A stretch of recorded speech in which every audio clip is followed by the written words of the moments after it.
historic impacts on rivers.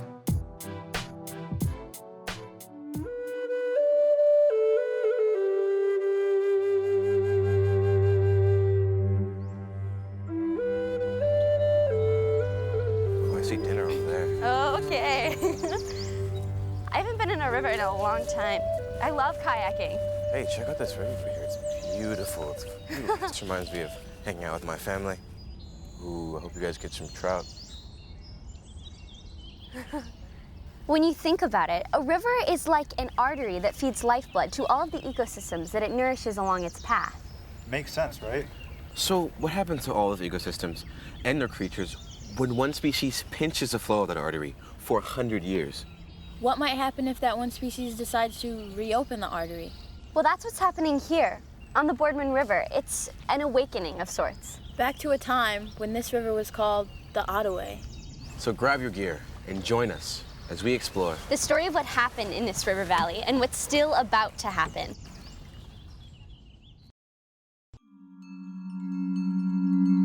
Critical questions. How did European values impact the native values of Mother Earth? Who won and who lost with European settlement?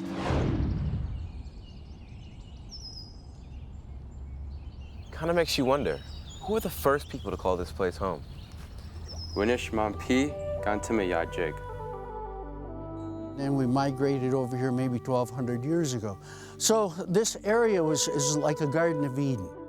The Boardman River was our life, really. It gave us food, transportation, all the way to helping with our housing, our living, our foods, everything. The different animals that we could get, the beaver, the furs from them. And so the river itself provided everything that we needed. Provided us water to drink.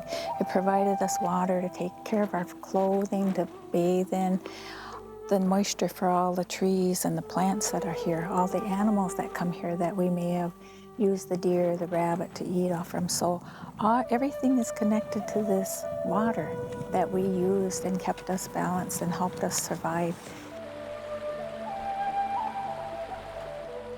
Like most places, European settlers displaced Native Americans and built cities in the best spots, usually at the mouths of rivers. There wasn't a lot of people here, settlers. But as soon as they started using the Erie Canal, then all of a sudden people from Europe and Finland and all over Ireland were coming directly to Michigan. And so all of a sudden, in the 1850s, there was an explosion of population of people that were here. Europeans settling into Michigan, they knew what was going on. Native Americans who saw it arrive in their neighborhood simply did not have a clue what they were up against. And the Indians also never felt that that land was owned by anybody. It was for everybody or the one who possesses it. They don't own that land. It's for their use to maintain a livelihood. We know and have always followed the rule that we treat everything as our relative.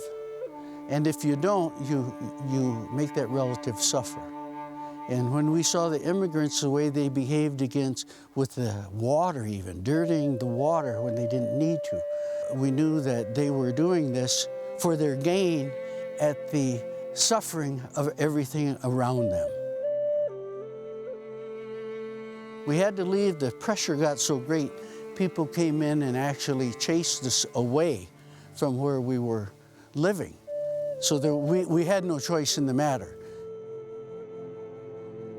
Tribal communities were taken advantage of because they probably couldn't explain the depth and breadth of connection to the natural world that human beings have and should respect and honor. And then we came in and we just walked right over them and dismissed their beliefs, dismissed their teachings because it wasn't written down. It wasn't proven by some scientific method.